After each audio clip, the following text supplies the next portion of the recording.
I have that single-minded focus when I'm working on something. Yeah. And I'll be in the studio and 8 hours will go by and I'll not realize that an hour's gone by. Yeah. And, the wife will pop in and be like, hey, are you still alive in here? Or like, oh, what time is it? Oh, it's dark? Like, what happened? You're moving the cobwebs off of you. You're like, I'm fine. Hello and welcome back to another episode of Medium Podcast. It's your host, Melissa Nami. And it's me, Connor. And for today's guest, we've got author, musician, and comedian C.W. Thayer. Woo! That'd be me. Thank you for being here today, C-Dub. Hey, thanks for having me. It's a long time coming that I wanted to come in and do this, so I'm glad that you reached out. Yeah, and it's been a long time coming. I've been wanting to reach out. Oh, cool. Kind of said it a little bit before, but I'll say it again. I really admire the how far you take all of the things you dabble into. You're an author, you're a musician, you're a comedian, you have a band, you go perform, you have not only novels, but you have comic books, and you do comedy on a regular basis. It's very admirable. I appreciate that. I have more drive than sense, I guess. I've always kind of believed in the idea that if you are wanting to do something, you should just do it. Like, don't wait. And it's kind of ruled everything that I do. When I started out as a musician, it was so frustrating because you have to go and perform for A&R guys, and then they have to bring you into the label, and and I didn't want to deal with all that. And it just didn't make any sense. And I mean, at this point, there's plenty of people that have been successful without having to go through the traditional gatekeepers. In the 90s or the 2000s, you didn't see a lot of that. So I think it was my own impatience, whether it be with music or I wrote novels, and I had no interest in seeking out literary agents. You decided to kind of pave your own path towards those end goals. I don't want to wait for somebody else to believe in me. I'm going to try and make it happen for myself. And if I don't, that's okay too. But, it's you look at how much talent there is, and you see it, with comedians. There's people who are supremely talented, and they don't have the drive to get them to that next level. I don't know if I have the talent, but I definitely have the drive. So I think that's always been my guiding philosophy is just, put yourself into it and try it. And it doesn't always work out, and that's okay. Try something else. Which one was the first one you tried your hand at? Ooh. Let's go back in time. Yeah, I think for me, I hate telling this story, but it all started with theater for me. And somehow, I think because of a lack of talent within the school, I somehow ended up as the lead in Grease. And, so I was Danny Zuko. And just because everybody else sucked, you're not giving yourself any credit. No, I hope that all of the copies of those videos have been destroyed because it is embarrassing. But it was somebody who took a chance on me, who saw something that was in me that wasn't really there yet. And that was transformative for me. So, and I always give that shout out to my drama teacher, my theater teacher, Sarah Hughes, who was, they've named the building after her, the new theater at wonderful. La Sierra High School. Oh, nice. So she was transformative in me becoming a performer. Music was kind of singing. That was, I definitely enjoyed theater. And I think at one point, I was teaching theater at the high school in Yucaipa, and I was doing music as well. And I think the moment came where I said, okay, I'm going to make my life one of these two things. And theater is all consuming time-wise. And music is all consuming as well. But when you perform on stage, it's ethereal. It disappears once the show is over. And you can record it, but it's never the same as being in that room. But if you write a song and you perform, you can go out every night of the week and perform that song. So for me, it was a little more lasting, and it was a way for me to express myself a little more than in acting or directing or any of that. Well, yeah, you get a lot more creative range with music because typically, and correct me if I'm wrong, but like with theater and stuff, you're doing usually plays written by other people, and there's not a lot of improvising that's going on. Right. So music gives you that creative freedom to go whichever avenue you wish to go. Yeah. I mean, I would rather have my own words than reciting somebody else's words. Even if their words are more profound, I still would rather be able to express what I'm feeling as opposed to trying to capture what somebody else was feeling when they wrote it. So I don't know. I mean, it's the narcissist in me or whatever. You've got to give yourself a little more credit though, because you can't be Danny Zuko and not have some chops on those vocal cords. You know what I mean? It was so terrible. And it's funny because, and I love to tell this story when I perform, because there's a song that we do with the blues band. And I was my first band. My girlfriend at the time was the singer. And she, at the time, I thought was this phenomenal voice, and she was good. But it's like you're starry-eyed with your girlfriend. Yeah. She's the greatest singer. You got those rose-eyed glasses on, or rose-colored. And she was good for her age. But we were, practicing, and I was trying to sing backup harmonies, and I obviously should not have been singing, but I tried because I wanted to do it. And she looked at me and said, "Don't sing. You make it sound bad." And that was that was, and she was right. But I think that was a turning point for me, that either I let somebody get in my way or I kick them out of the band, and I do it anyway, even if it sounds terrible, because I'll eventually get better.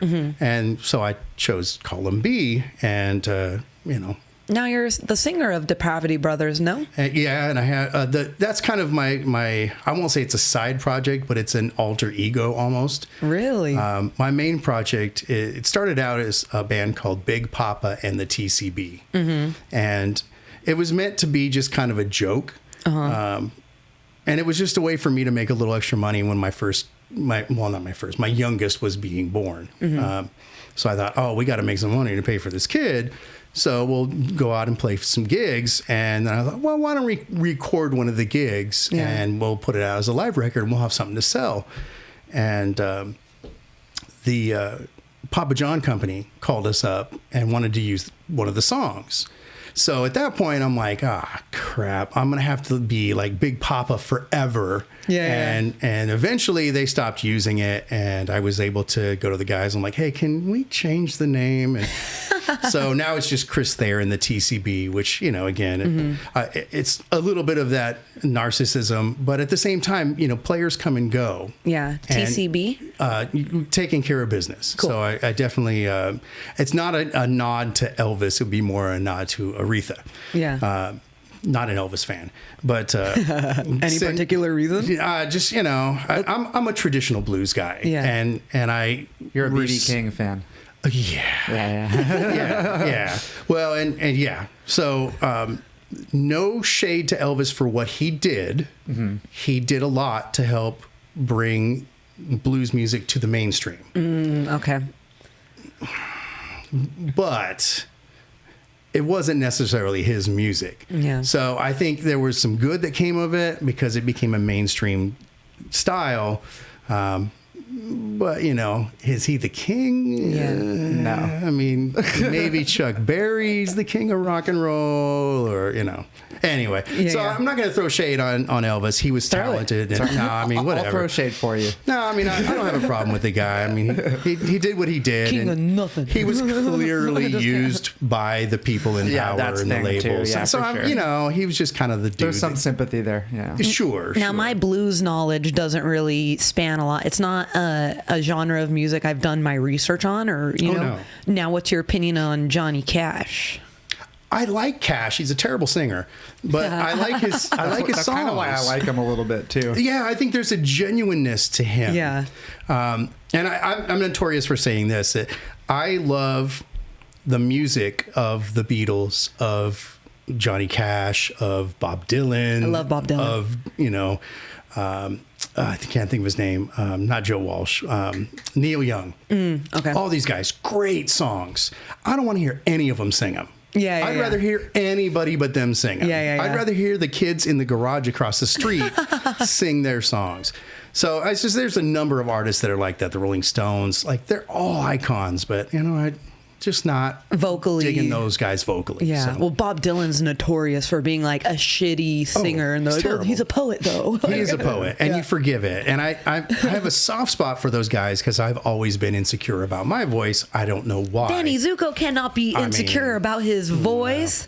I mean, he did have his girlfriend did tell him not to sing because it makes it sound bad. So there is that. I'm forgetting her name in the movie. I'm Olivia Newton-John sucks. Oh yeah, Sandy. Sandy, yeah, screw Sandy. Yeah. Well, she wasn't Sandy. No, I know. But yeah. So anyway, I don't know what. So blues knowledge. It's one of those genres that it's the core of all American music. Yeah. But people don't really know much about it as a general populace. Yeah. But everybody likes it when they hear it. Especially like the not really slow stuff. I mean, blues is supposed to be, uplifting and to get you through your drama and your stuff. I love hearing it when I hear it. It's just something I haven't done my research on, Nobody seeks it out except for like hardcore fans. Yeah. But if it's playing, you're like, oh yeah, I like that. I'm into this 100%. Yeah. I don't feel that way about country music, unfortunately. No. Yeah. Or any style of music. I have to really like the country song, but I'm not like country music in the background. I'm never like, oh crap, just because it's nothing I really listen to. Right. Yeah. I listen to a lot of like jazz rock, acoustic rock, indie rock, alternative. Jazz is surprising. Yeah. I don't see you as a jazz person. Oh, really? Yeah, I don't know where my preconceived notions come from. Again, I may have corrupted her a little bit. Oh, okay. So it's your fault. He's a big music guy. Okay. So you guys could probably... Oh, for hours. Yeah. We would talk. I can't remember the name of my students that I have right now, but I can tell you who the bass player was in the original Snake Pit recordings of Motown. Yeah. Better than me. I can't remember anything about anything. Oh, well, there's that.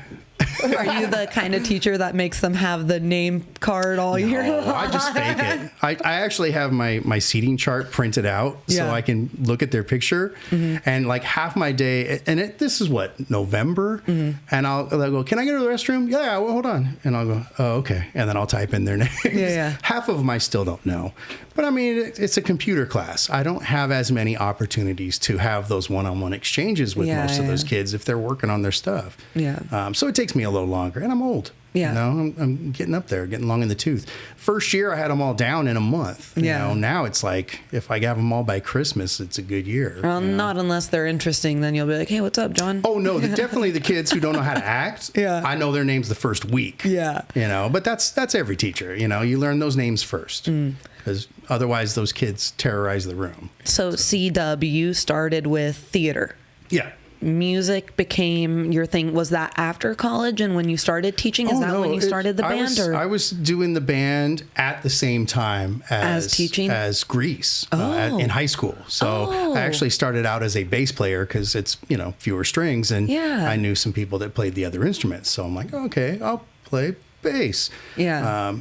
So I was doing that while I was in Greece. Cool. I had some friends that... So you were in a high school band? Oh, no. I was in my own band during high school. During high school, that's what I meant to say. Yeah. Oh, no, we weren't very good. I mean, we were just playing like cheesy 80s covers. Are these the same gentlemen that you play with now? No. Oh, okay. No, but I do have my bass player, Steve. I've been playing with him since 91. Wow, that's neat. Yeah. And he's actually the best man for my youngest daughter.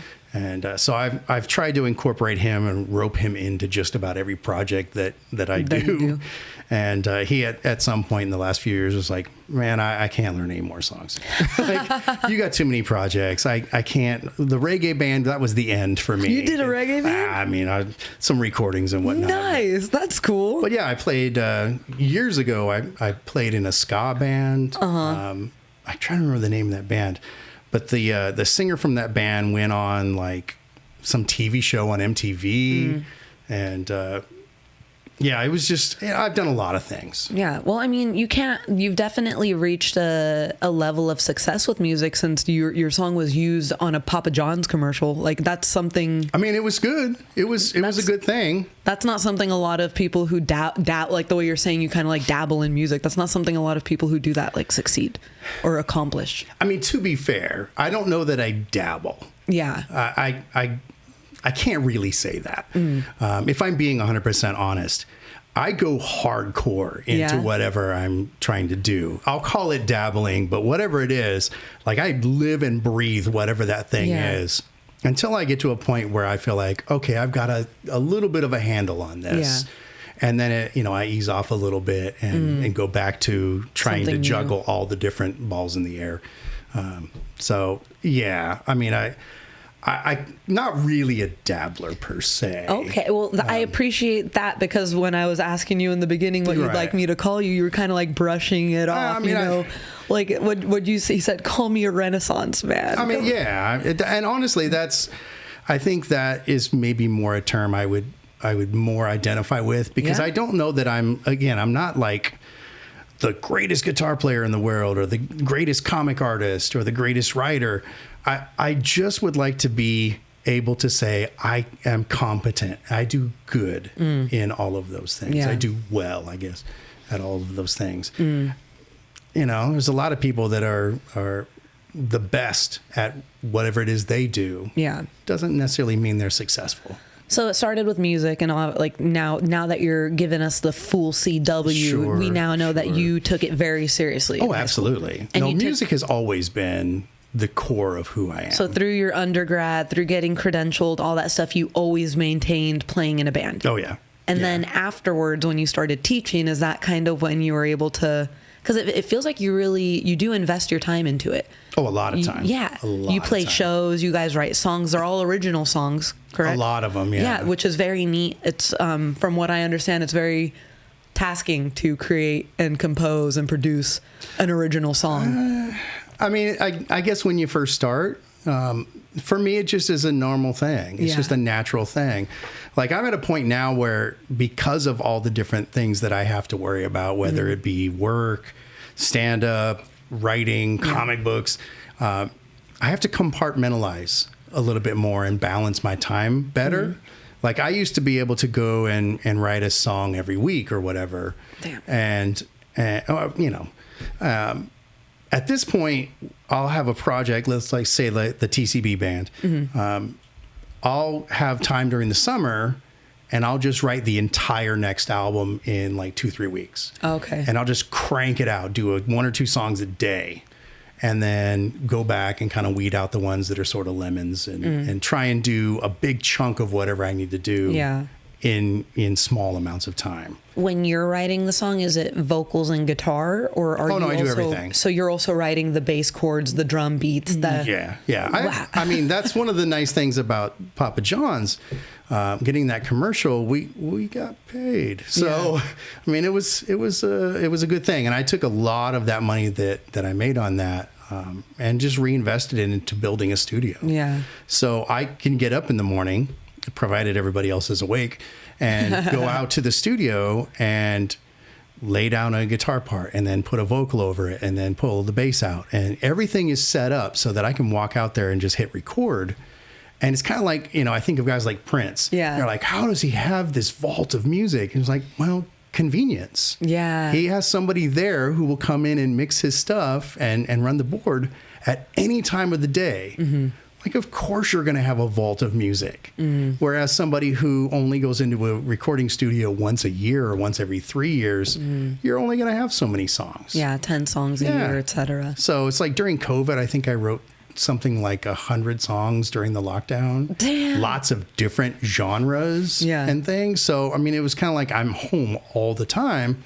I'm going to do a song a day, basically kind of thing. So, yeah, it was an insane amount of stuff. I put out, I think, 3 albums during the lockdown. Dude, that's outstanding. Yeah, it was a fantastic time. It makes me really long for retirement. Yeah. Are you almost there?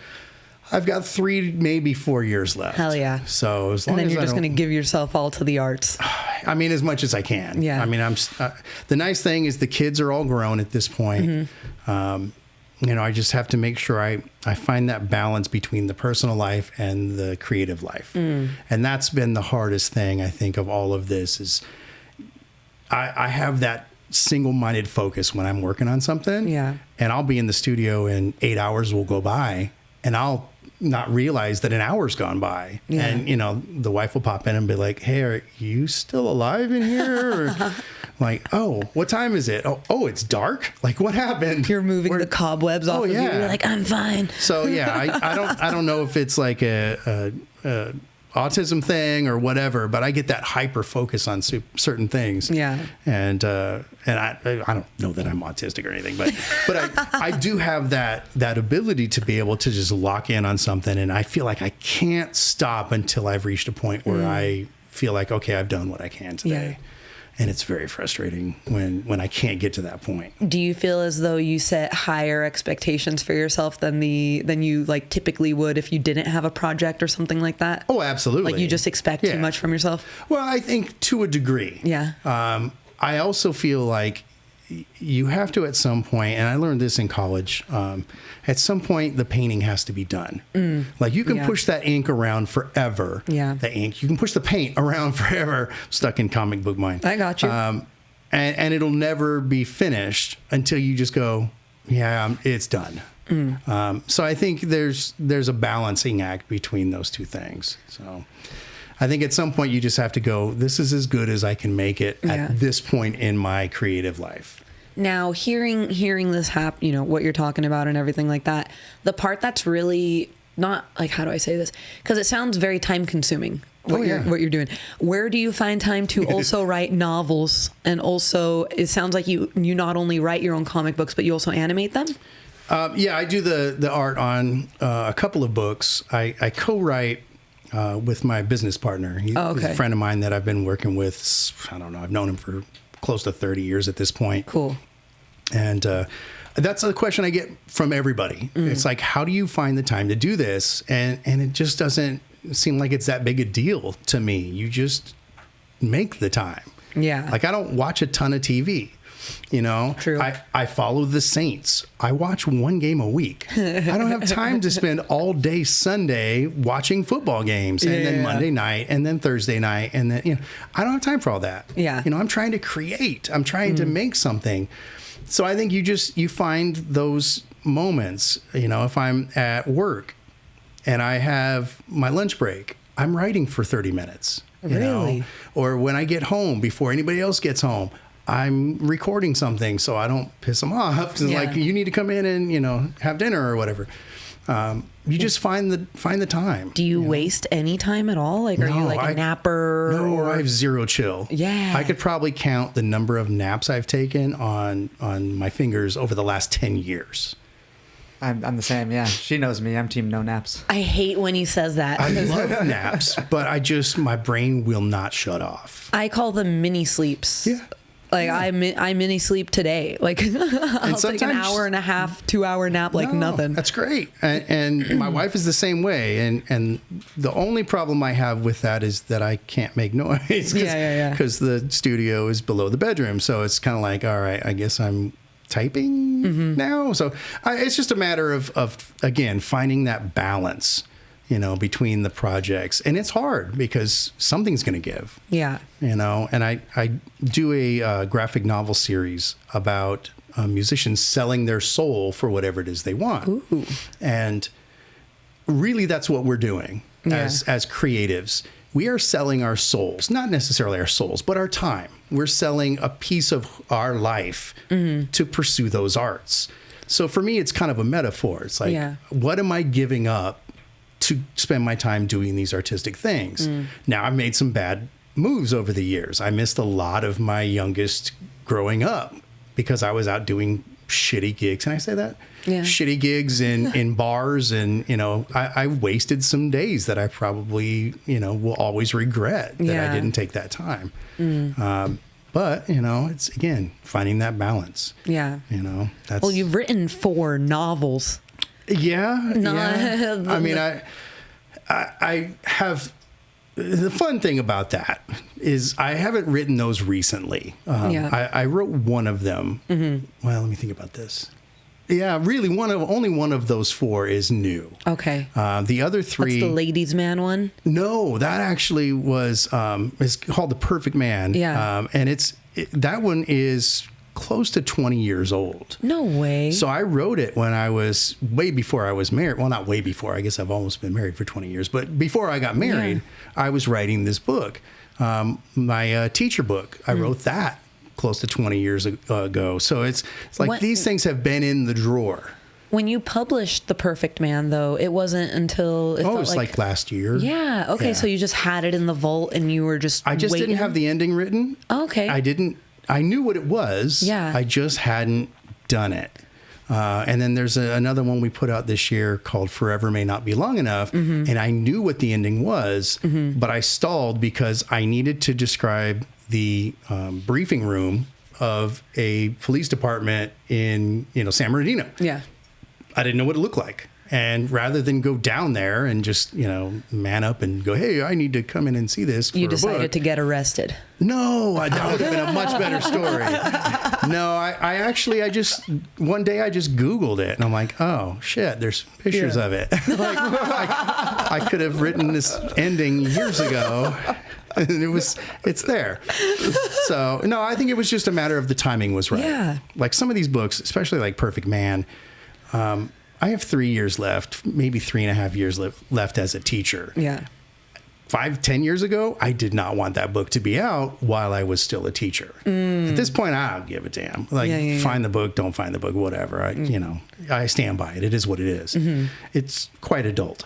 But I mean, I think the reality is my students, they don't care what I do. Yeah. You don't think they're out there Googling you? No, I mean, I have a couple that, because I teach comic books, basically, how to draw and make their own books and whatnot. Sick. What? Yeah, no, That's a class? Oh, yeah. It's basically, it's a graphic design and illustration class. Dude, fuck high school when I was in high school. Right. Dude, they didn't offer shit. No, it was like art where you could like finger paint. Or ceramics, because that's going to be useful. No, it's so cool. And we could do a whole hour on the stuff that we're doing at the school. It's just such an awesome opportunity for these kids.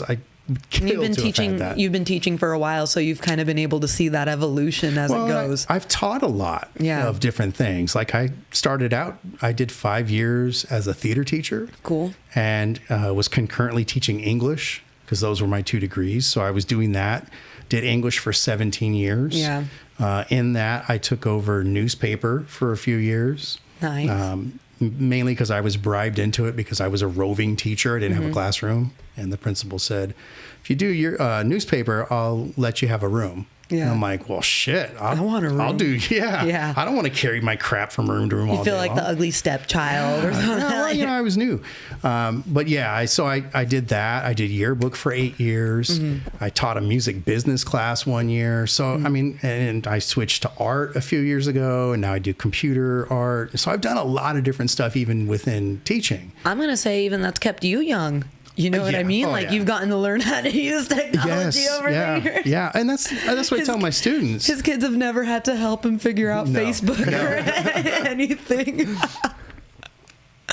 My youngest, I'm on her about, like, you got to get your Insta up and running for your tattoo stuff. Oh, is your daughter daughter? Daughter, okay. Yeah. She's a tattoo artist? She's this was the newest one.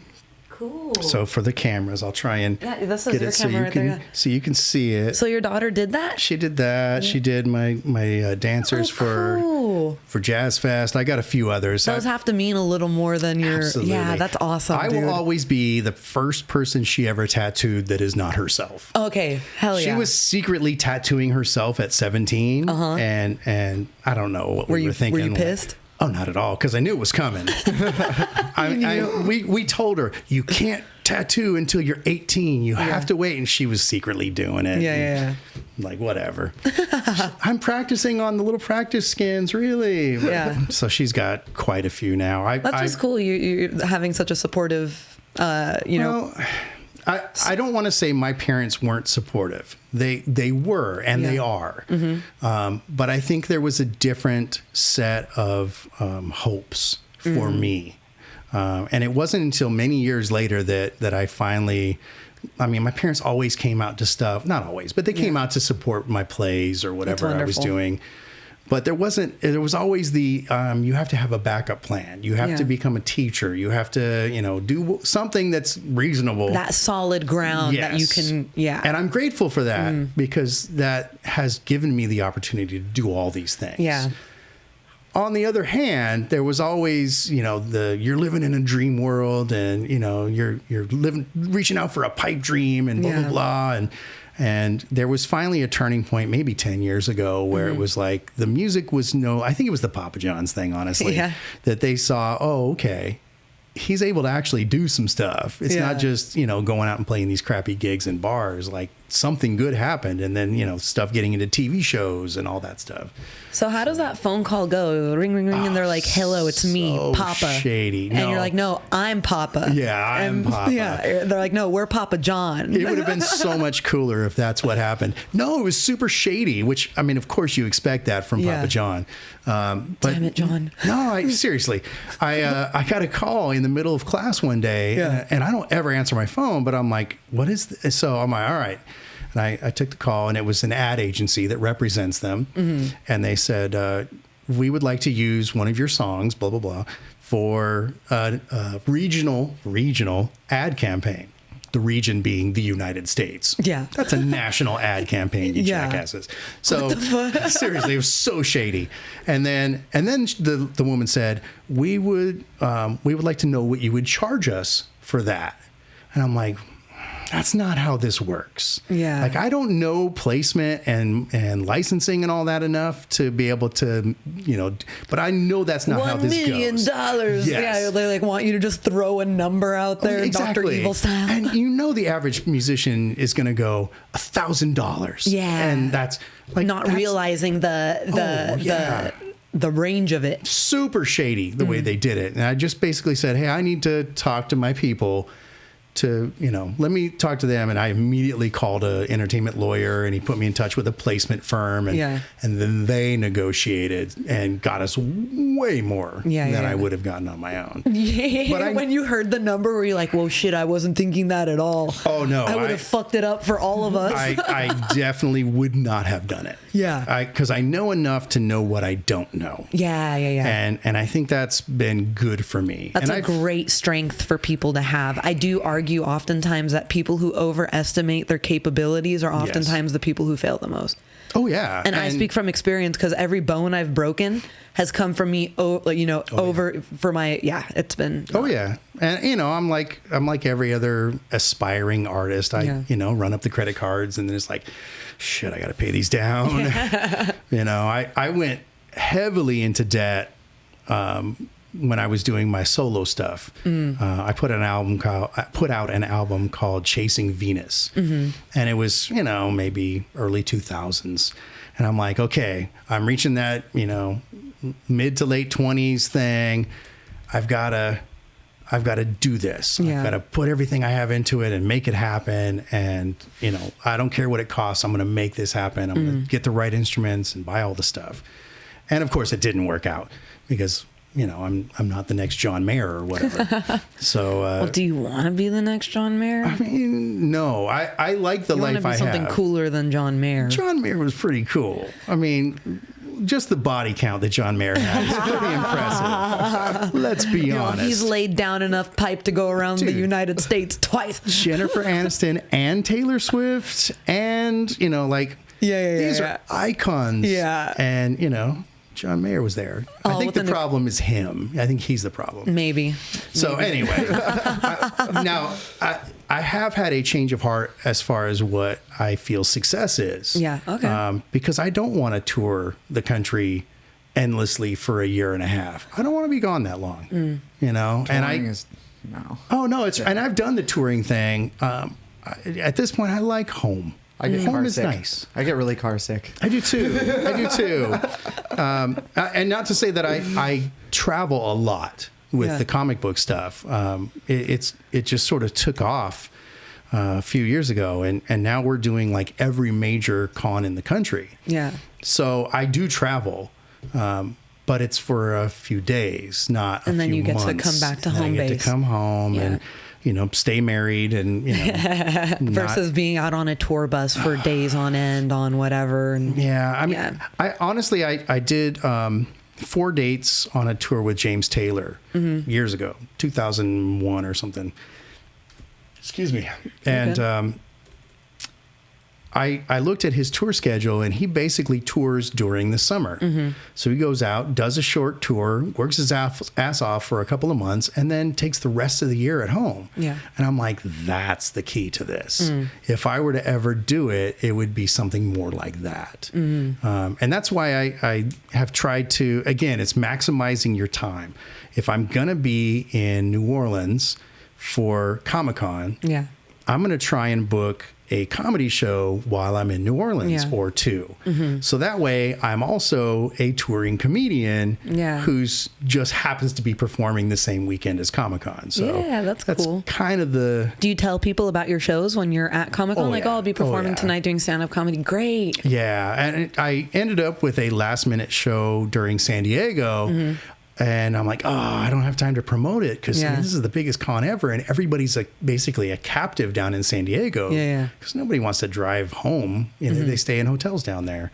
So it would have been really cool to like every person I talked to, like, hey, here's a flyer for tomorrow night or whatever. That would have been so cool. But, how fun. Yeah. So I try and do that when I can. And of course, Well, you got to take a passenger seat on that show, you know what I mean? Versus promoting it. You just showed up, did the thing you do, and then you were done, you know? I think somebody bailed out or it was like, we need one more person. Yeah, score. And I'm here anyway. Cool. Let's throw this old guy on. Well, because then it turns into a double whammy. And I was trying to, because I found your website. That's kind of how I began navigating the story of, the one I'm looking at is just the CW Thayer. That's got a little bit of everything. Yeah, I see. It has music, stand-up comedy, comic books. When I hit that the comic book one, it took me to the IB Comics page. Yes. Now, of these ones, you're the one who's doing all of these comics that are listed here? Okay. No, and we started out with just the one title, Grace. Okay. I see that one here. And you guys have merch, too, which is pretty fun. That's pretty cool. So we did Grace, and we're on like issue 16 of Grace, which, most people in the independent comic scene, they'll maybe do 4 or 5 issues of something, and they get tired of the grind, and they bail on it. Yeah. So most people, they just kind of come and go. So the fact that we are still doing this is kind of insane. But what happened was my youngest, she was too young to read Grace because it's got like murder in it. And it's pretty violent. The girl's got a knife in the... Yeah. So I was like, I gotta have something for her because I want her to feel included. The older kids were able to read it. So I created the Rosalie series. And I based it on her art style when she was like 7 years old. Oh.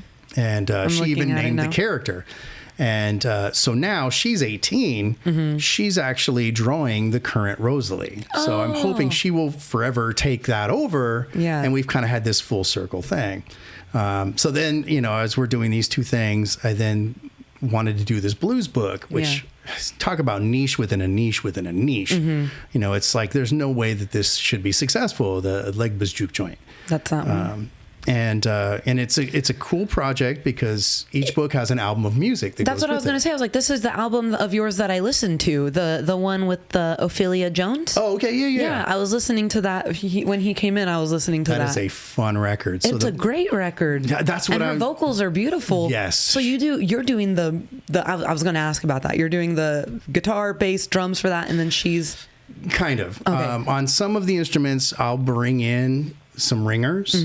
I would rather everybody on it be a ringer, but I just can't let it go. I can't wait on people. I have to get it done. Of course. It's just the OCD in me or whatever. I can't let the project sit. Well, yeah. And also there's a lot of people who like to start projects and never finish them. That's me. So it's really great that you. Yeah.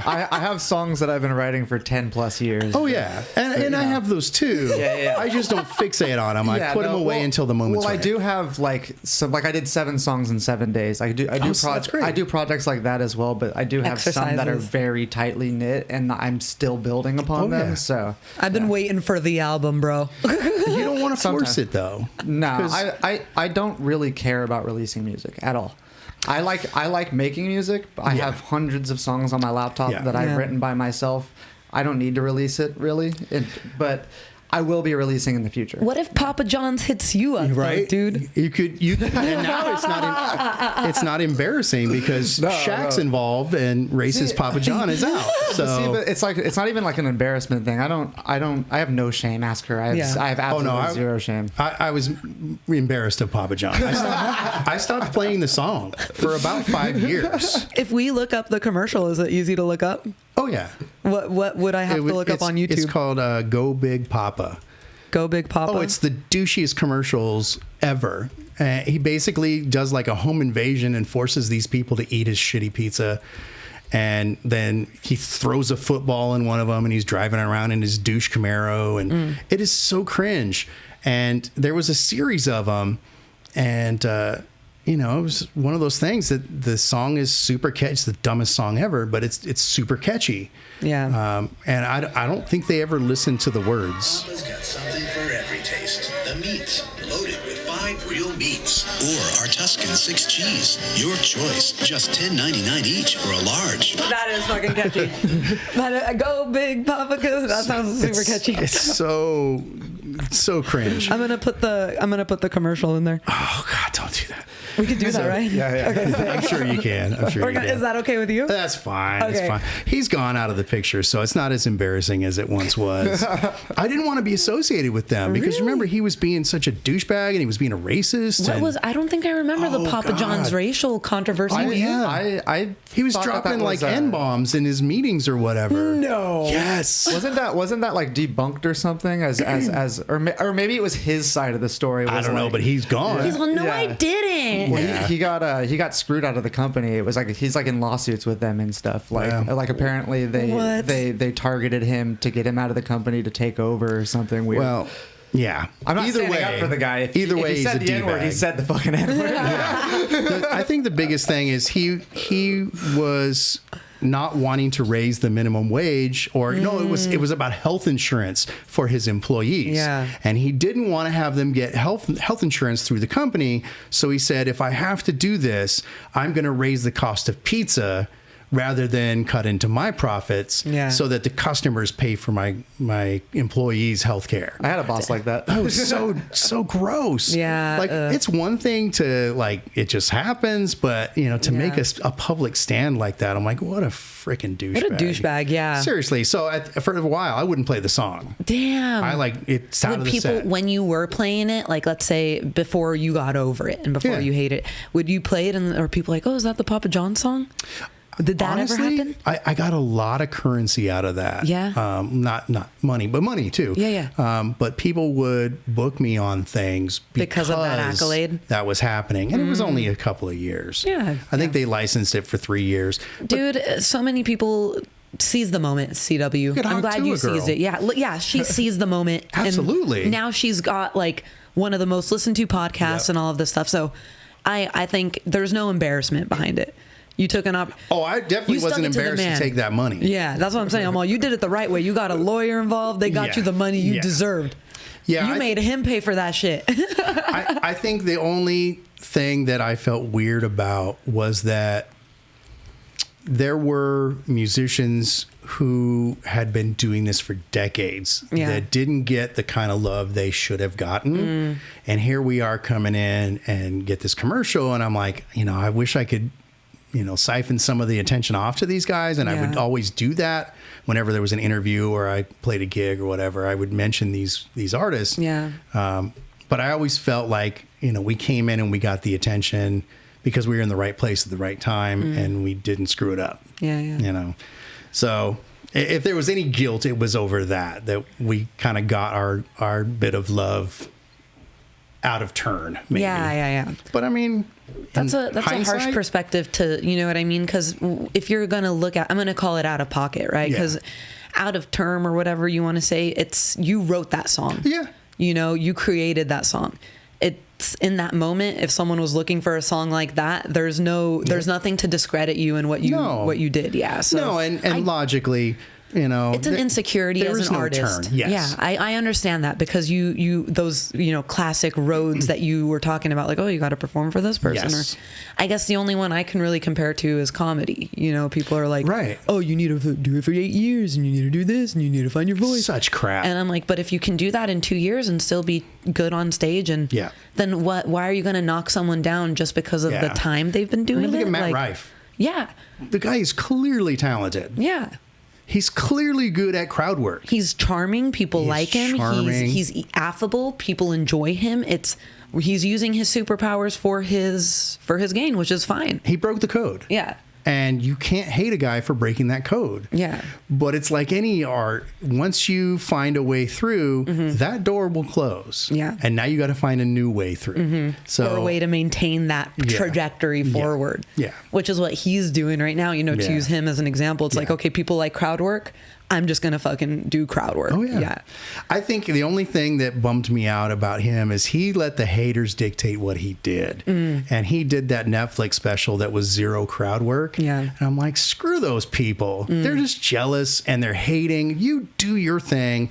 And who cares what they think? Let them hate all they want, and you cash your check. Yeah, you don't have to prove anything. No. Yeah. No, but I felt like he felt he needed to. And, you know, good on him for doing it, I guess. But I think if I can not let people dictate what I create, then that would be a sign of success for me. To not be shaped by other people's So opinions. Are your books self-published?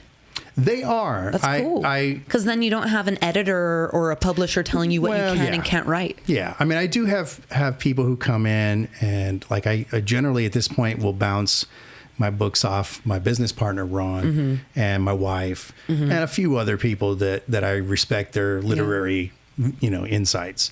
And then I have proofers and, you know, people that I know that are successful within the business that I'll go to. But I don't have a traditional editor. Yeah. I don't have a publisher. I am the publisher. Yeah. You know, and we have become a micro publisher at this point. That's awesome. You know, because we are doing, what was it, 7 or 8 different titles of comics. We have 4 novels now. Do you have other people who publish through you? Oh yeah. That's fucking rad. And it's just out of necessity. Yeah. Like, you know, our model, instead of finding one title and just hammering the shit out of it, we decided we want to try and have something for everybody. So it started with, got to have this kid book for my kid. Yeah. And then I'm going to do this blues book. And then it became, okay, well, we're going to team up with these, you know, 2 guys that do a anime style book, because we need that tween audience. And then, oh, wait, we need to have somebody who likes Breaking Bad. Yeah. And so we've got all these different titles that we're working on now. And we have... and you reach out to these artists yourself? Usually they come to us. Okay, cool. We meet a lot of different people at the conventions all around the country. Like one team, they're out of, or at least, they're out of like Arizona.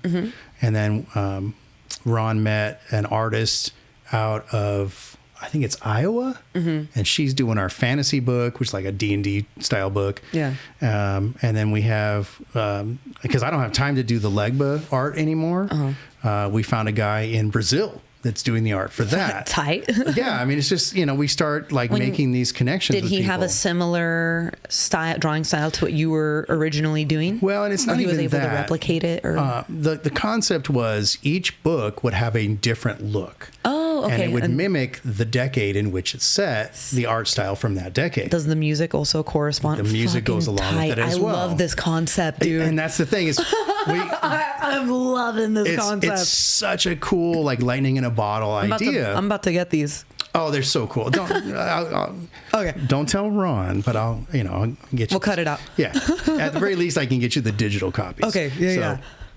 But it was always intended for other artists to take over as the thing grew. So you had that in mind. Oh, yeah. Volume Oh, yeah. I don't have time to do all this. It's hard because not only are you doing the music and trying to capture a new genre or a new style of music, but you're also having to come up with a new art style that mimics an artist from another decade. Yeah. And you have to deal with the historical stuff, like the clothes, the language, the and you try to have that accurate. The architecture. All of it needs to be accurate. Damn. It's a massive undertaking. Well, massive foresight is required in order to even begin a project like that, because you're thinking 5 volumes ahead. Yeah. And I think we've started doing that on everything that we do. That's a cool concept. Like Grace started out as just me doing a Soul Collector story. Yeah. It was just, it was basically Spawn or Ghost Rider or one of those kind of things. And then my partner and I sat down and we started talking about this, and we now have this story planned out for all 40 issues. So that way, that's cool. We can start planting seeds early in the book that don't pay off for 10, 15, 20, Add 30 those little issues. bits of foreshadowing. Yes. And as a person, like I enjoy the Attack on Titan series and Attack on Titan manga. And when you catch those little, what do they call them? Easter eggs? Yes. And you see that, last volume, like, oh my God, I saw that. Yes. And we love that. And our readers love that about it. Like, you can read superhero books and they're fun and it's an escape. Yeah. But I think when you get something that is that thought out, you get a different kind of buy-in. Oh, for sure. Especially on an independent publisher level. It creates a community around that type of thing. Like, I'll think about Game of Thrones, even how much people loved that show. Walking Dead, same thing. And the second that you lost that with Game of Thrones, for instance, the second you lost that input from the author who knew where it was going, the whole thing went to shit. But when you had I would disagree, but you like the last season? I do. Okay. Rewatch it. I have. Like, you watched the series more than once? I've seen the series all in all, I think maybe like 4 or 5 times. I'm a big okay. Yeah. I always joke around that I know Game of Thrones history better than American history. True. You know what I mean? True. I feel like it's the only logical ending. Really? It's the only ending that pays off if you look at all the Easter eggs that are set up. Oh. And I don't believe... I'm going to invite you back for an episode with me and my buddy Mason. Okay. Come on, that would be good. You don't care about it at all. Yeah, not really. But I'm gonna put, because we both have a very... yeah. I'm going to say it now. Yeah. That was his ending. That was... George R.R. Martin's? I'm going to say... I don't have... What makes you think that? What other ending is there? Something where... Oh, my God. What, are you going to put John and Khaleesi together? No. She can't take over. He can't take over. No. But Tyrion can't take over. As far as the longevity of the whole Night King story and the Night... Oh, no, that was... The White Walkers, that was all basically put to waste. It's like, who even gave a fuck about that storyline at the end of it? No, they shit the bed on that. And they emphasize that so much. Yes. Yeah. So as directors, they should have been able to at least full loop that shit a little better. But yeah, as far as Bran becoming king and whatever, that does make sense logically, but getting there, it's rushed. I think it could. Yes, it should have been 2 seasons that they put together in 1 season. Yeah, but that wasn't the show's fault. That was HBO's fault. HBO's fault? Yeah, you don't blame the directors. They said you have the money to do 8 episodes. Yeah, make it work. What do you expect? Like, you can't cram all of the end of Lord of the Rings into 1 movie.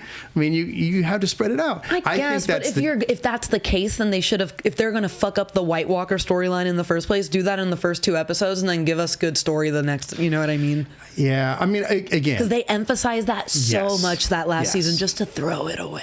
I agree. It could have been better. Yeah. It's kind of like the whole storyline on Hunter x Hunter, how Hisoka and Gon never fight, how they throw that whole thing away. And you know how much that irritates me? They don't in the manga. Okay. And the animation's coming back, so don't worry about it. Okay. He's a big Hunter x Hunter fan. Yeah. That's his manga comic book of choice. I just think it's unfortunate that these studios give up on these properties. It's wrong. It's wrong, especially if you have such a cult following for it. Because what did HBO have to lose? They would have had millions of viewers for this season and a next one if they allowed it. Millions of viewers. We also had the writer's strike was a factor in there as well. Mm-hmm. Yeah. So, I mean, there were a lot of factors. Yeah. But that's one of the guiding principles for us as a comic book company is that if you start a title, you freaking finish that title. Yeah. Because now you have invested people and they are buying into you.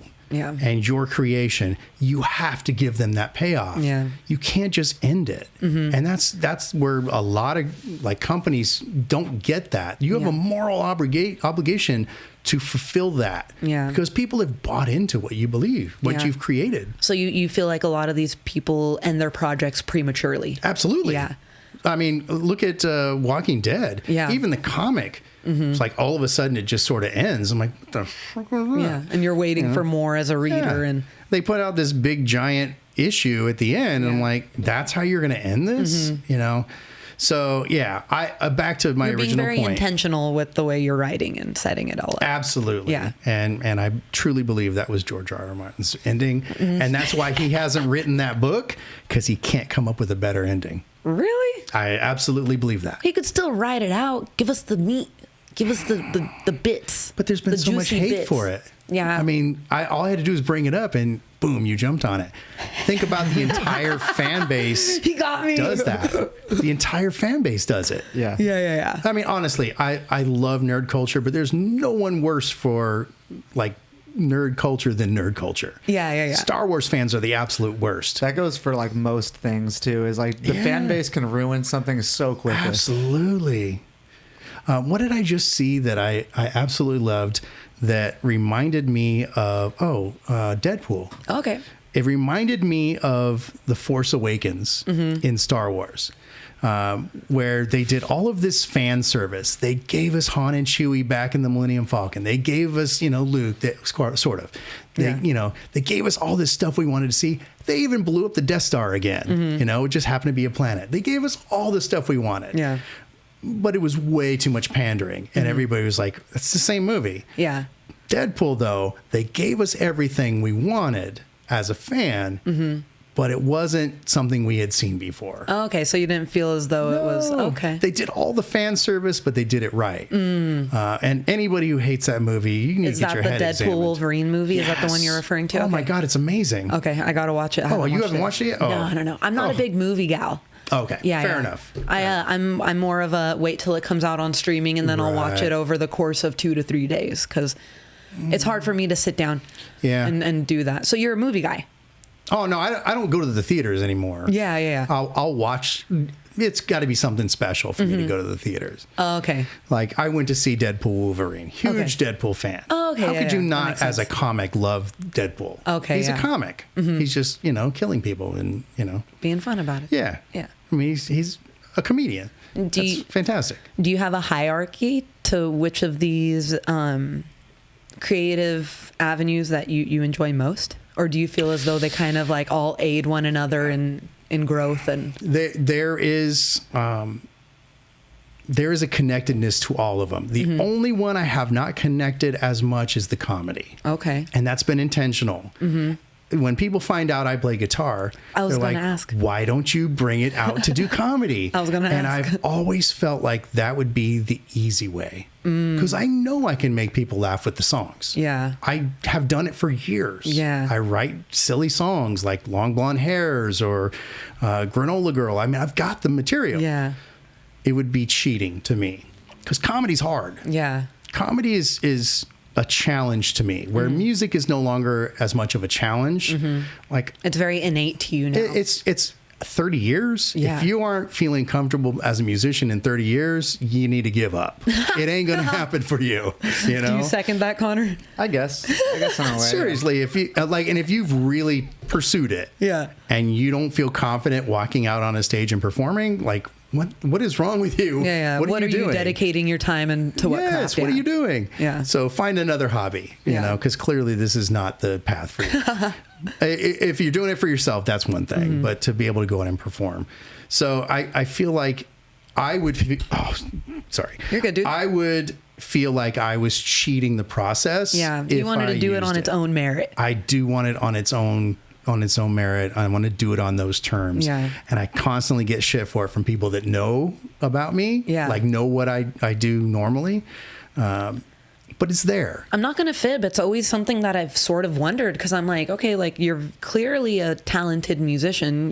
I've listened to your stuff even before this. I looked you up on Spotify a while ago. I'm like, oh, this stuff is catchy. It's fun. It's good. It's well produced, you know? I appreciate that. Yeah, I mean, how many my generation, how many crappy SoundCloud artists have we listened to? There's a lot of them. So because I give Connor the same flowers when he does produce a song. He makes sure it's crisp, it's clear, it's tight, it sounds great. It's not like I'm like, fuck, like, okay, what beyond the static? Yeah, it sounds good, but there's potential here, but they didn't quite hit the mark. So when I looked you up a while ago, I'm like, because I knew you were a musician, I was like, dude, you've never even sang on stage, you've never even used it as a tag. When there's people who can't sing, try to like do a little tag with it. I have done it, but it's only been at one or two places. Just because I was breaking things up a little bit for myself. Playing around a little bit. Yeah. And it's usually like I'll go to 3 Iron because I know most of you guys don't generally go there every week, you know. So I'll go somewhere like that where I know most people aren't going to see it. Yeah. And it's just for myself. I'll do it just to see if I can still make it work. But yeah, I like the challenge. Yeah. I like that it's not easy.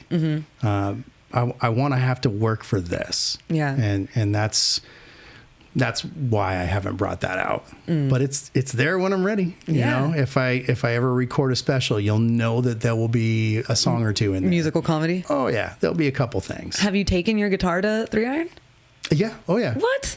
Yeah, and the last time I've done it a couple times. The last time I did it, the crowd, it's a rough crowd at times. I've been there. I've done the mic twice. Yeah. And it's either tougher. You have to really work to get their attention. And I like that because that's a challenge. Yeah. You know, if you have a captive audience, let's say at like the Improv or whatever, they're there for that. You know, that's a friendly audience. Yeah. But at a bar or you got to reel them in first. Yeah. Like the riff off is the same way. Yeah. You know, like nobody's there for comedy. Not at all. They're there because they're drinking and that's their local watering hole. Yep. And they just finished hitting a bucket of balls or whatever. Yeah. Right. So last time I took the guitar in, I kept pretending I was going to play a song, and then I would like tune it a little bit and like, all right. And then I would start to do it. And then I go, you know, I was just thinking, and I never played the song because I was pissed because they weren't paying attention. They were there was a group in the back. They were being obnoxious assholes. And I'm like, you don't get my song. Yeah. So I pretended I was going to do it for 10 minutes. I pretended I was going to sing, and just at the end, I was like, all right, well, I'm out of time. You know, you never brought it up. Yeah. That's pretty funny. I had it on and I was making noise with it, and you know, I started to play a song and I'm like, oh no, wait, that's out. Hold on. I got to change the team. Were you waiting to see if they would like shift their attention or anything like you that? know, I think maybe at the 5-minute mark, I'm like, okay, they're not going to listen. Yeah. No matter what I've done up here, they're drinking and whatever. So I'm like, all right, well, let's enjoy, you know, eating shit for the next 5 minutes. Now, the songs that you have that are comical, did you write them with the intention of being funny or satirical, or is it just the nature of it? But not for stand-up. Okay. They were always fun songs. I won't say they're like Weird Al or anything, but they were always intended... More like Bloodhound Gang. Maybe, yeah. Because their songs are pretty funny. Yeah. I mean, they were always meant to be humorous. Yeah. The big one that I tend to go to, I've got a couple that I play. One that's on the Chasing Venus record called Long Blonde Hairs. And the whole premise is, you know, you go through this awful breakup and you keep being reminded of her because you find her hair all over everything. Yeah. You know, because people shed. So it became this joke about, you know, you find it here, you find it there, you know. Yeah. And then the other one that I actually played at 3 Iron is called Corporate Whore, about how I want to sell out and be a corporate whore, and you know, and it's always been intended for like the open mic scene for music to go in and play these silly songs and then drop a couple of serious ones as well. Yeah. Anyway. I feel I should breathe. I'm talking a lot. That's good. We're on a podcast. I'm writing down the songs because I want to look them up. Oh, I can send them to you if you want. Well, I got Spotify. I'm probably going to shoot you I don't think I ever released Corporate Horror. Oh, no? I think I've been holding on to it, but definitely Long Blonde Hairs is out there. Oh, okay, cool. And Granola Girl. Those are both out there. How fun. Now you have a daughter who's a tattoo artist. I do. How many kids do you have total? I have 3. 3. Do they all have creative pursuits? The oldest is very talented in, she was really good at sculpture when she was in high school. She's really good at design and fashion and things. She's really good at like interior design. But she could have done, any number of things. She has a great voice. She could have been a singer. Yeah. She's just, one of those kids that has that talent. My wife is very talented in a lot of things. Yeah. And so I have 2 daughters by marriage and then 1 bio child. But even without my DNA, the oldest definitely has gotten the talent from my wife as well. Wonderful. What kind of creative pursuits does your wife go through? She likes to say she's not creative, but she can play, piano. Cool. A bit. She's a better piano player than I am. Yeah. If she wanted to do it, she could.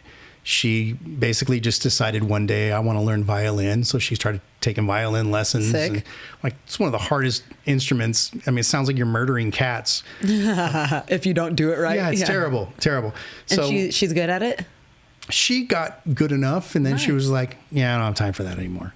So, I mean, she can draw, she can paint, she can do all these things. Yeah. I think there's always been an air of creativity within our house, and we encourage that. So yeah, I think that's definitely a value that we both had.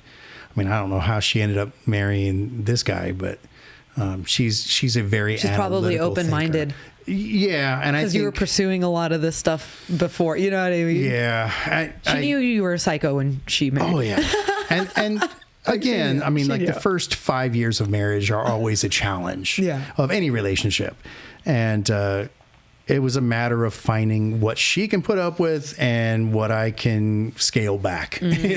So we found that balance within the first 5 years or so, and every once in a while I'll get totally sucked into something because that's how I do. Yeah.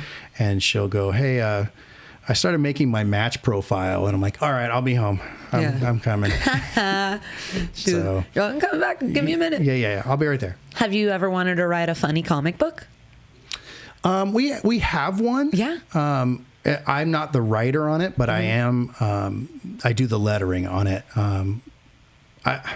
It's just a matter of time for me. But it is a fun book. It is called Blood, Guts, and Awesomeness. Okay, I saw because that one. all of our stuff is so heady and so, just thought provoking. And this one, we just wanted something that was just like blood and boobs and, just the lowest common denominator. Because everything we had was so high concept. Yeah. So we wanted something that was just stupid and dumb jokes and, girl with the big boobs. And it was just like playing into all those stereotypes. Yeah. I mean, it is what it is. The comic industry is riddled with, every turn of every aisle is women, scantily clad. Oh, yeah. We know. Ridiculous proportions that are not, possible in humanity. Yep. And that was part of the reason we did Grace, because we wanted a character that wasn't hypersexualized. Yeah. That was someone that the average person could relate to. So that's kind of where a lot of it started. Well, that's why we love Faye Valentine so much, because she is perfectly proportioned. Right. Yeah, she's one of my favorites. She's one of my favorites too. Same with Tifa up here. I like her too. That's all him. I forget her name 90% of the time. That's fine. No, I think there's a lot of that out there. Yeah. So we thought, do we want to contribute to that, or do we want to make something different? Yeah. So I think that's kind of been our purpose, is to find the stuff that other people aren't doing. Yeah. Find that niche, within the industry. So cool. Yeah, nothing against those things. But there's other stuff. It's incredible. Too, Yeah, the amount of effort and the amount of intention you put behind your projects, it's incredible. Most of them, yeah.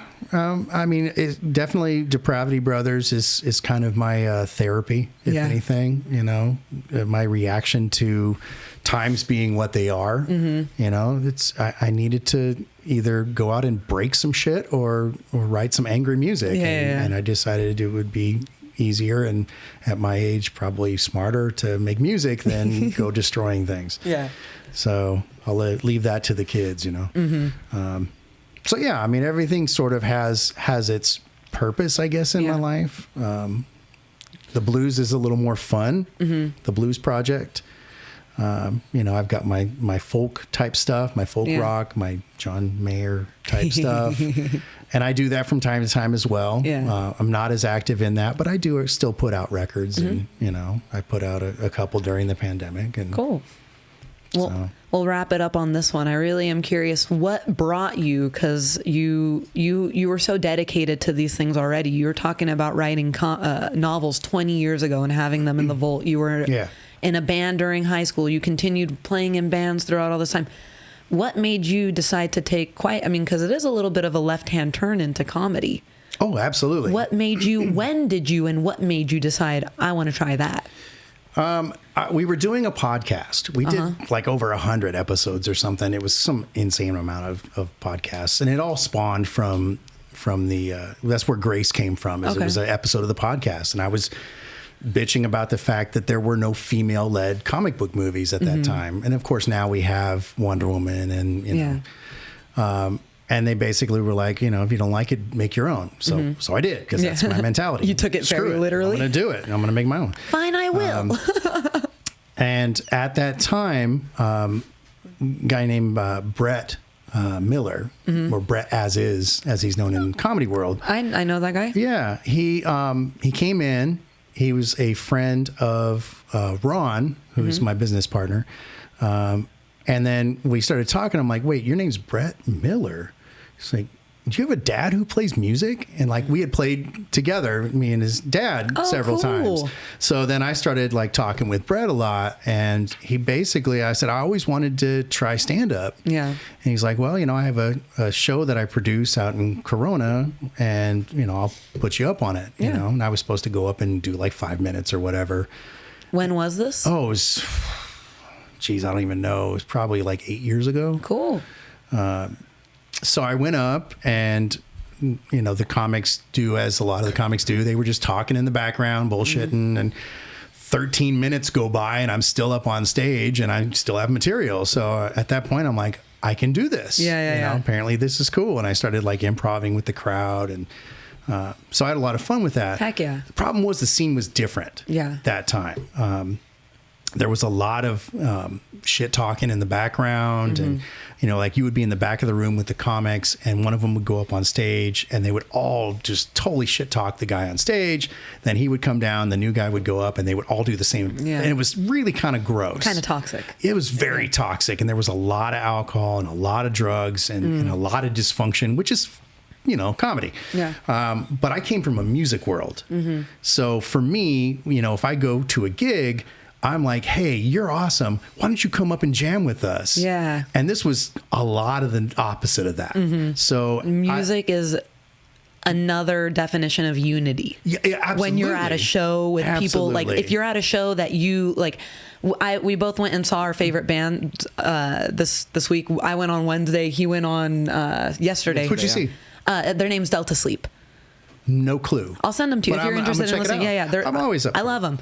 But it's funny because it's like when you're there and you know, like it's a smaller band, it's very easy to, what's the word that I'm looking for? Just like relate to people. Oh, yeah. Like, you interact. Yeah. It's that interaction. It's more than like, oh, the cute shirt. It's like, oh, you like this band too? Cool. Like, yes, absolutely. I didn't make any friends, but he made a friend. Yeah, I make friends at shows. I stay quiet. I keep to myself. Yeah, and I tend to be an introvert when I'm not performing. Yeah. I tend to be awkward and kind of shy. And I've tried to work on it over the years. Yeah. Music is just, it does bring unity together. Because even when you sing, you're no longer shy. You're just doing your thing, and you're able to communicate with people without communicating with people. So I found it toxic, and I got out, and I just said, I don't want to be around this scene. Then the pandemic hit, and I watched every stand-up thing you could find. I would put on Dry Bar and just have it play all day long while I was working on the comic books. And I kind of looked back and I'm like, why did I let these idiots keep me from pursuing that I was genuinely interested in and thought I could do? So once we started to open up again, I started to hit the mics, and that's, kind of what brought me there.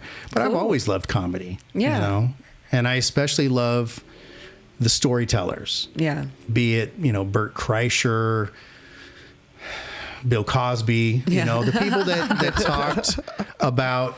We can separate the art from the artist. Sure.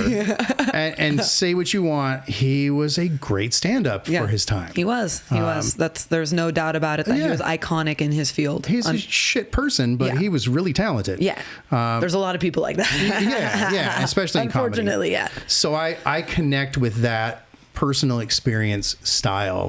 I'm not a fan of like observational comedy or any of that. I mean, it's fine. I'll watch it, but I want to hear your take on life, your experiences. Joe Coy is another one. Love Joe Coy's stuff because it's coming from a personal place. So that's, I think, why I wanted to go that route, because I have so many amazing stories that I'm dying to tell, and I'm holding on to a lot of them, kind of like I did with the novels and with the music, until the time is right for those stories. Just having these wacky ass daughters that I have and this life I've had. You got to realize I went from being a bachelor who, you wouldn't know it to look at me, was a bit of a player for a number of years. And, I'm a singer in a band. I mean, come on. That story writes itself. So I settled down, and within a year, I'm a father of 3. And a husband. And so just that adjustment and learning what it's like to have girls in the house. Holy crap, there's so many stories that I cannot wait to get out. It's just got to be the right time. So, do you spend a lot of time writing for comedy? I spend a lot of time writing everything. Everything. Cool. Yeah. And I'm sure I'm like you. I've got a phone with a note thing that has this long ass thing that you can scroll for about 5 minutes with all these great ideas. And some of them are good and some of them are terrible and they'll never go anywhere. And I know if I can get the right set, let's say, where I have maybe 25, 30 minutes, I can go into some of these stories. You can play around a little more. And I can definitely have them happen. So that's honestly where I would like to go. I would like to get to a point where I am able to do a show as opposed to just doing a set. And I've always approached comedy with that mentality. Wonderful. So anyway, I could talk about this all day because, like most comics, we love to talk about ourselves. So. There's a little bit of that craving for attention. Yeah, that's true. How'd you get into it? Me? Comedy? Yeah. Shoot, dude. Me and Chantel, we were going to, the agreement was we'd pick a date night every other week. And my date night, I was just buying tickets to comedy shows. That's fun. Because I'm like, it's $30 and, we get dinner, we get a drink. Even if we don't eat at the venue, we can go try a new restaurant in Irvine or try a new restaurant in Brea. And it was kind of like me finding a middle ground for us because, like, I don't really like going out and drinking, but she likes going out and having a cocktail. So it's like our middle space is like the comedy room. Yeah. So we were there a lot, and I was like seeing a lot of women do comedy. And which is refreshing. Yeah. Because it wasn't a lot of that for years. Yeah. But the material they were doing wasn't anything I was relating to. And when I was like, because, I was being observant, it was something I was super interested in. So when I was not laughing, I was trying to observe who was laughing. Yeah. And when I also saw males weren't laughing at this, it was like the occasional chick kind of laughing too. Yeah. I was like, just thinking, like, as a girl, I can get up there and talk about just regular things. I don't need to do, which I hate referring to it, but like, as like ho comedy. Yeah. Or let me talk about my vagina for 10 minutes. And like, that's cool. But are you saying something new? Yeah. See, I've heard all that. And that's what avenue made me want to approach it. So from there, I started writing. I'm like, can I write something funny? And yeah, luckily I ended up finding Will through a mutual friend. Yeah. And then found the buddy system, started doing open mics. They've been great, man. Yeah. I really wish I was able to go out to their mics more and do their shows. I am glad that I still have that toehold that we still nerd out on our D&D night once a month or every 2 months.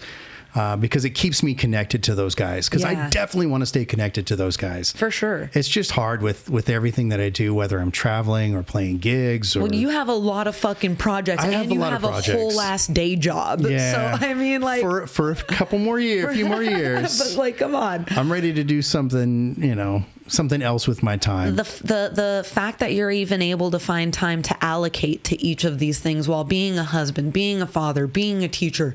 I'm assuming you live in a home where you have things to do. You got to tend to the yard.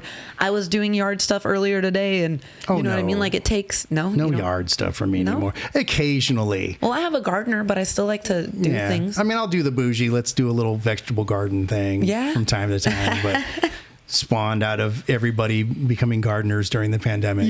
Oh, I'm going to grow everything, and I'm going to make my own sustenance. Yeah, exactly. We're all going to make bread for ourselves. Yeah. that I never did that. You didn't get into that? I didn't get into the bread making, but we did grow and plant just about every vegetable and fruit you can think of. We got so many trees with fruit right now. It's awesome. Yeah. It's so awesome. That's great. You know, grapevines over our patio at this point. That's nice. Yeah, it's cool. So, well, it's been able to flourish for a few years now, right? Yeah. Cool. We've had some rain, and you know, it's been pretty good. It's hot as balls, but you know, it's good. That's awesome. Cool. I didn't know how you got into it. Yeah, I'm very glad I found it. It's the first truly creative pursuit I ever took. Well, I mean, you're doing this now too. Yeah, so kind of spawned from that. Fantastic podcast. Before that, all I would do is play tennis, exercise, go hiking. Like, those were the three outside that of I work. can see. You definitely have like an athletic, you know, air about you. Yeah, I'm aware. And I don't mean like that. I just mean, you know, you have a sporty vibe. Whereas, you know, I definitely don't have that look about me, even though I played sports. I definitely have that, you know.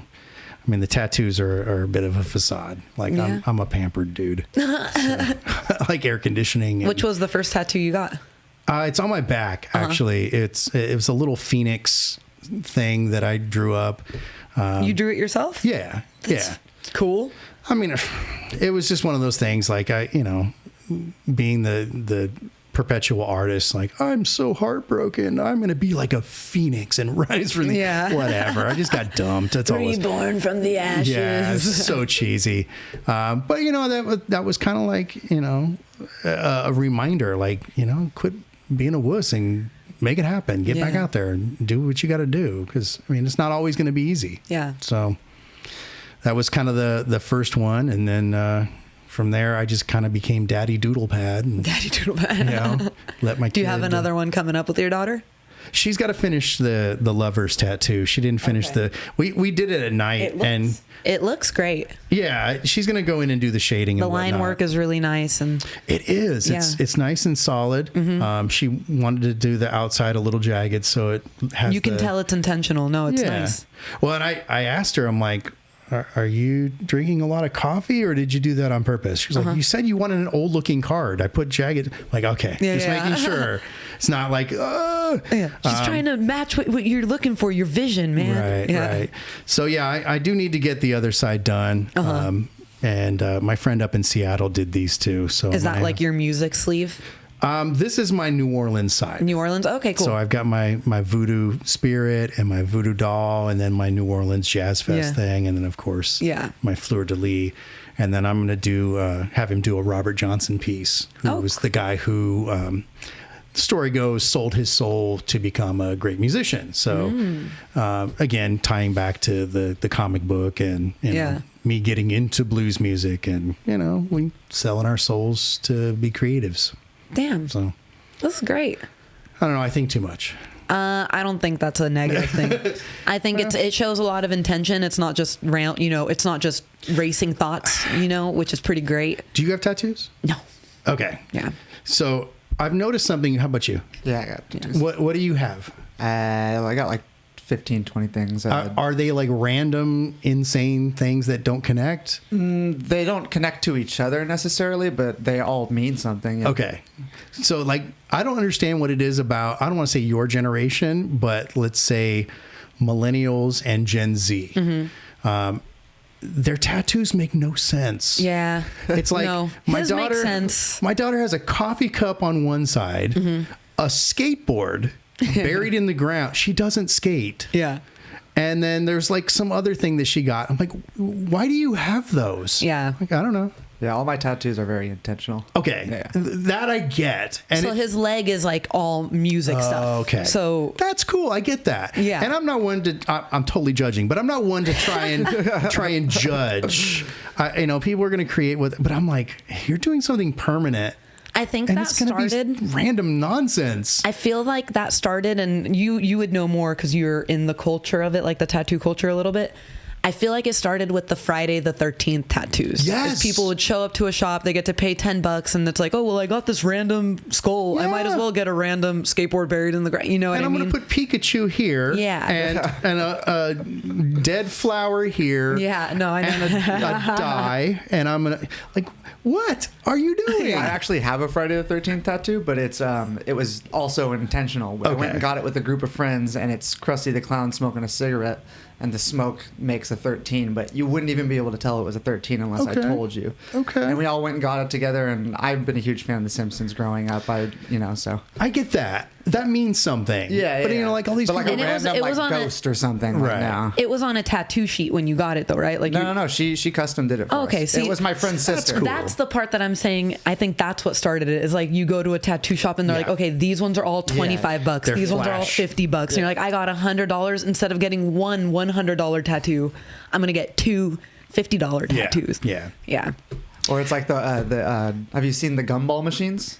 It's like $60. You get you get tattoos. So you go to the gumball machine and there's flash in like these gumball containers that come out. Oh, And yeah. whatever you pull. My is what you daughter's get. first tattoo by somebody else, she got when we were in Seattle when I got this. It's a little like pig running that has like spots like a cow. Yeah. It's the dumbest thing. It's absolutely stupid. And she loves it. Yeah. And I'm like, are you sure you want that? She's like, yeah, it's cool. Oh my I'm like, gosh. it is not cool. Yeah, that's a generational difference. It is for such sure. a generational thing. I don't get And it. maybe I'm like an old soul or whatever, but like I completely understand your perspective because I'll see a lot of these tattoos and I'm like, what are you thinking? when I was dating and stuff, and if I saw girls with those tattoos, I'm like, oh, totally. Yeah, I'm okay. Totally. Yeah. And, I can at least say, okay, I have this one. I have a My Chemical Romance tattoo that she did for me. I have a My Chem tattoo also. Yeah. She got the little marching dude. I'll have to show you mine It's on my after. leg. I've got like the Prince symbol, but she's done most of those. Yeah. And for me, that means something because not only is it her work, but I'm also helping her grow as an artist. Yes, you are. You're giving her an avenue to practice and do it's things. not the same on the little practice pads. No, because people get like. Yeah. Well, and the ink takes differently. The needle hits differently. And I mean, it's good for practice, but you need to get on. Pads have different feels too. Like, you have to be careful with which pad you're buying. I've seen a video of like a tattoo artist like being like trained by someone. It's like someone will come and like bump them, and it's like how quick they could pick up their hand to not fuck up the tattoo. I'm like, that's wild. Crazy. On an actual person? Yeah. That's hilarious. Yes. Oh, I want to see this video. I got it. If I find it again, I'll definitely send it to you. So good. That's a bit extreme. Yeah, Where, but they were where like, are you if someone tattooing? bumped into him or someone like he would try to pick up his hand fast enough. Is this to like not... a Steve-O thing where you're in the back of a dune buggy tattooing? Or... Maybe. That's funny. Do you got any dates coming up soon, CW? Let the people know where to find you. I do. I have a little bit of everything. I'd have to think about I'd have to get my paper calendar out. But I know I have a Depravity Brothers coming up in about a week at the Packing House. I think Are it's these the current? 17th. Let's see. What's on here? November, the 22nd. Yes, that is correct. Cool. And then I am playing with CT and the TCB on December 15th at the home for that band, the Old Town Blues Club. Cool. If you ever see us play, that is the place to see that band. Okay. Where's that at? It's in Old Town Temecula. Okay, cool. It's right on the main drag. Okay. And then I just booked a comedy gig on that's the 17th, I think, Of this month? of this month at the Doll Hut.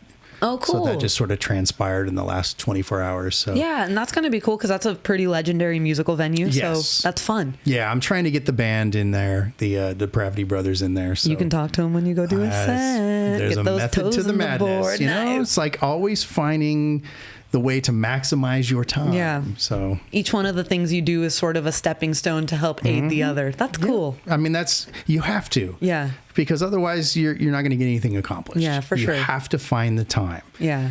Don't wait for somebody else to support your creativity. Go and make it happen yourself, because no one's going to support you more than you will support yourself, Preach. I mean, that's it. It's true. And even if you're terrible at it, because I was terrible at all of these things, I'm still kind of terrible at the comedy. I'm still working on it.